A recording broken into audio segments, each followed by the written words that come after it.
Gazette du Togo, une vision sur l'actualité togolaise et sur le monde. Bonjour Jean-Baptiste Placard.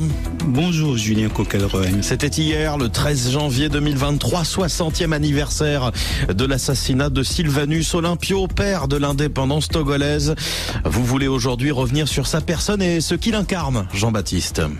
Il était de ces leaders qui donnent à leur peuple l'envie de se surpasser. Son parcours, aujourd'hui encore, inspirerait la jeunesse africaine en quête d'excellence. Sylvanus Olympio a fait ses études dans une des plus prestigieuses institutions universitaires de la planète, la London School of Economic and Political Science. Avant d'entrer en politique, il avait eu une carrière professionnelle exemplaire chez Unilever, où il était un des rares Africains à devenir associé. Un des intervenants hier sur RFI indiquait qu'il était un des dirigeants les mieux formés de l'Afrique indépendante. En fait, il était unique dans l'ensemble de l'Afrique francophone, dont les dirigeants à l'indépendance étaient pour la plupart des instituteurs, des employés des postes ou des chemins de fer.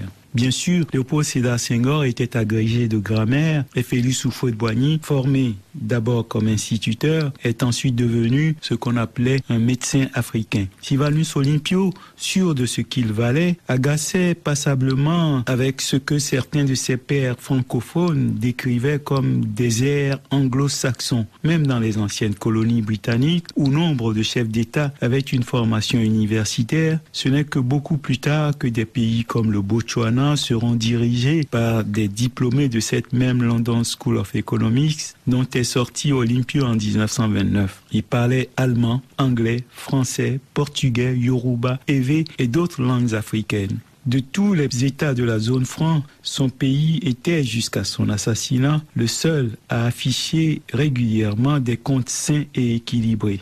Ce leader visionnaire avait conçu le projet du port autonome de Lomé qui, 60 ans après, demeure le seul en eau profonde de la côte ouest africaine. Alors pour quel motif assassine-t-on un tel leader ? Certains retiennent qu'il avait attaqué de front une question qui préoccupe encore aujourd'hui des millions de jeunes Africains, le franc CFA. À Paris, nul ne s'était ému lorsque Ahmed Sékou Touré avait choisi de créer une monnaie nationale.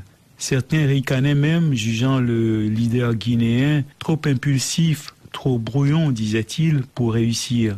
Mais lorsque Sylvanus Olympio, avec le soutien de l'Allemagne fédérale, des États-Unis et de la Grande-Bretagne, a voulu lancer sa monnaie nationale, ce fut perçu comme une déclaration de guerre, car il aurait réussi et sa réussite aurait pu en inspirer d'autres.